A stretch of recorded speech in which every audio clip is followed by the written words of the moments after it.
We are at the Zane Tower. Now Airtel et al.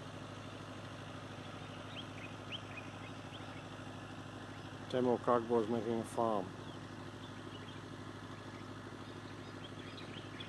Here's the reservoir, sluices in the valley south. Can you hear the common swifts over the generator? Common swifts here every morning in this area over the mine and calling a lot.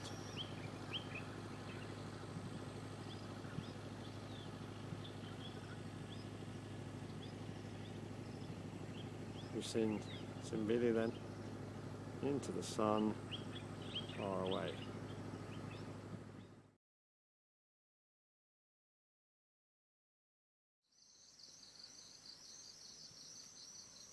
Just below the Zane Tower on the track, back down to the road.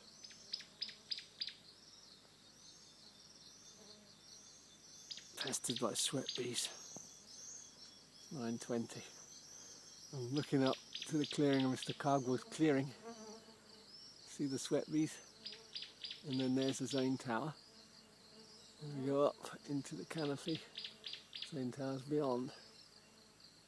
You can't see them, but there's common swifts.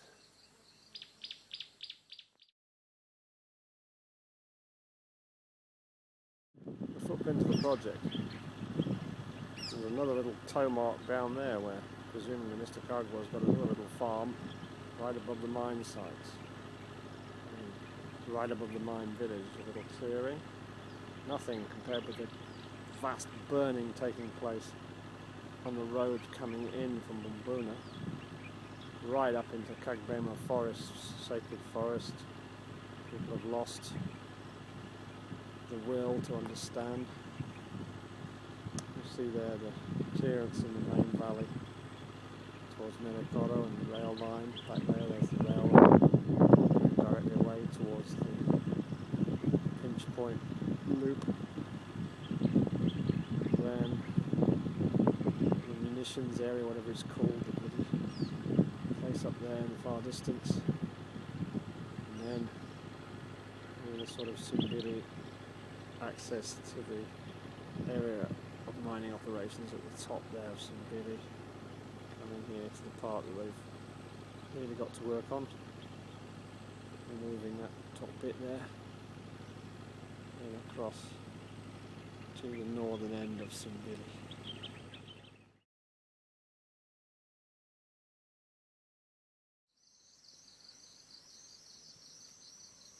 Just below the Zane Tower on the track, back down to the road.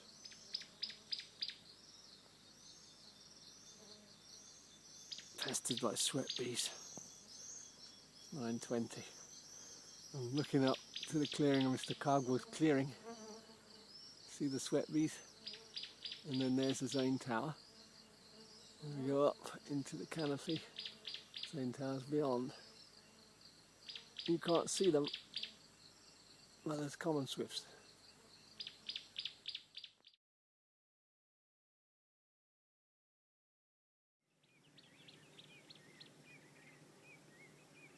Ninth of May, just after 7. The 900-man camp. This is where the elite camp was. There's their water monitoring station and everything. It was. Little cassava plants that they were growing, somebody. Then we come to the ridge down towards Bumbuna with the Bumbuna hydropower reservoir behind there in the distance. Then this ridge which has been wantonly burned recently. The last few pockets of tall trees singled out and burnt. You'd think it was like a message to AML and people, but maybe not. Maybe it's just the anarchy of looting that takes place when all the prohibitions fall away and money rules. And here's Bumbuna, expanding fast. Look at all the tiny white rooftops of the new Mabati roofs of Bumbuna. It's changed in a couple of years from being a sort of yellow-brown town to a white town with all these shining roofs in the gloom of the morning. There we are. There is the telecommunications hill, the balding one. The little short one by the town and the main road out there. African thrush singing away. Greyback Cameroptera, of course. Singing cisticolas here. Whistling cisticolas, common baubles. I'm looking at what happens after a site is abandoned. An industrial site. The elite ventures from Uruguay here in Sierra Leone. And here we have the Sudi-Mangabe forest patch up there. There's a stream there, a black-headed rufous warbler lives in. Coming right round to another bit above the elite ventures camp.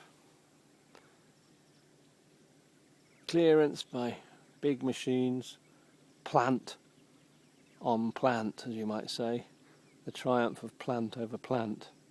Well, we will see.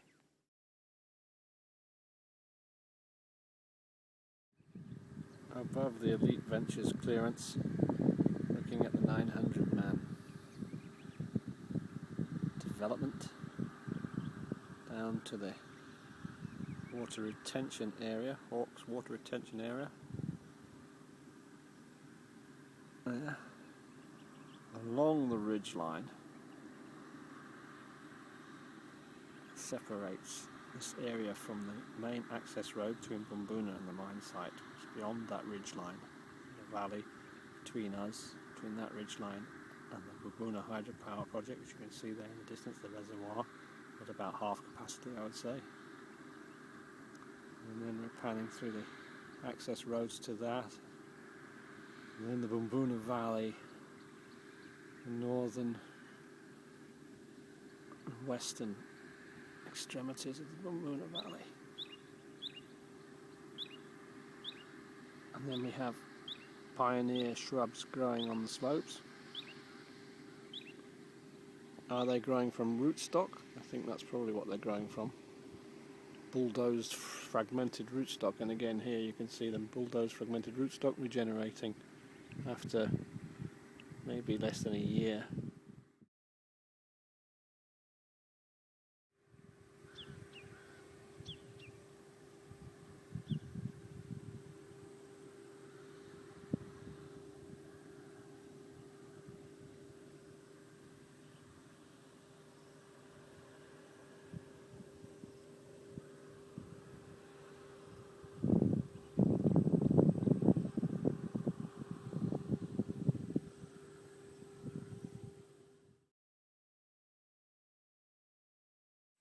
Below the 900.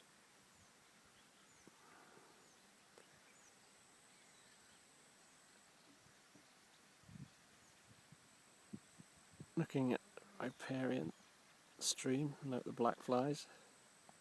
One reason actually to wear long sleeve shirts with insecticide, which I will buy when I am back in the UK.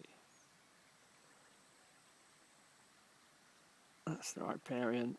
The road down to it that I explored with both Okoni and Alaji is just over there.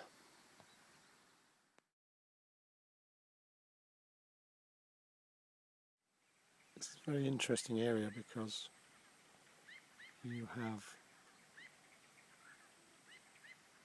a selection of fascias of different gradient of slope and different orientation to the sun at different times of day, different periods of clearance or no clearance, and you have a stream with its riparian fringe vegetation more or less intact,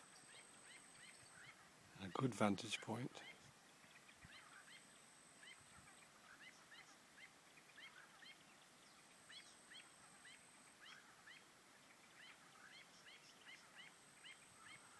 And it takes very few minutes really in the morning to get to 20 species on the biodiversity challenge because of your diversity of habitats, habitat specificity.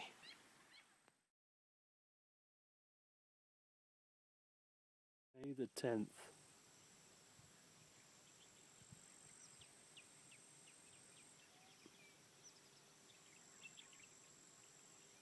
Dunia promises rain.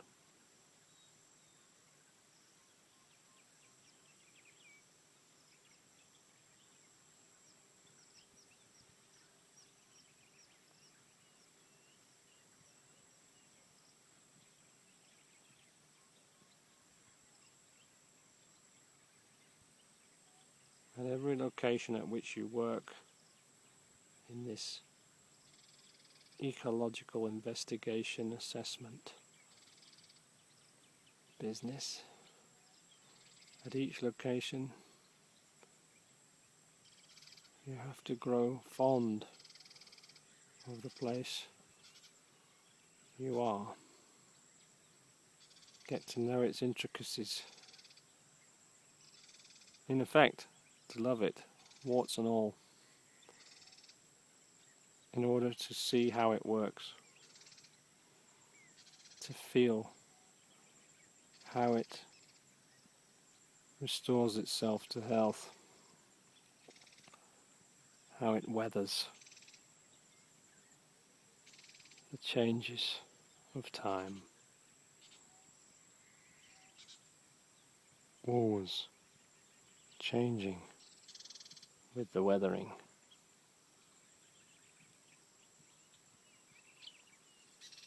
Whether that be natural or human induced, as here.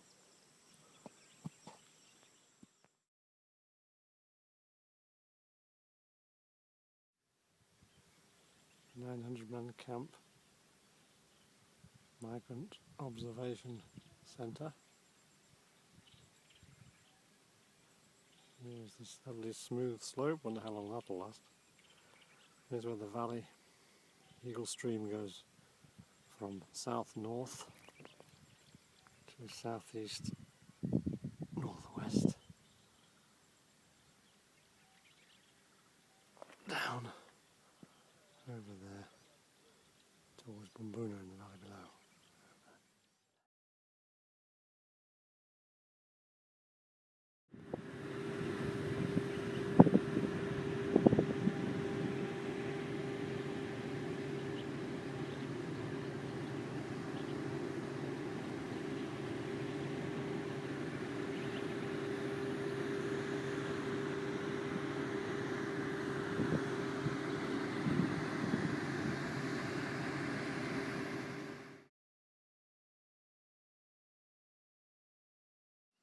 Here we are at the Iron Age fortress of Taitaculum in Sierra Leone, by the empire of the Oil Age.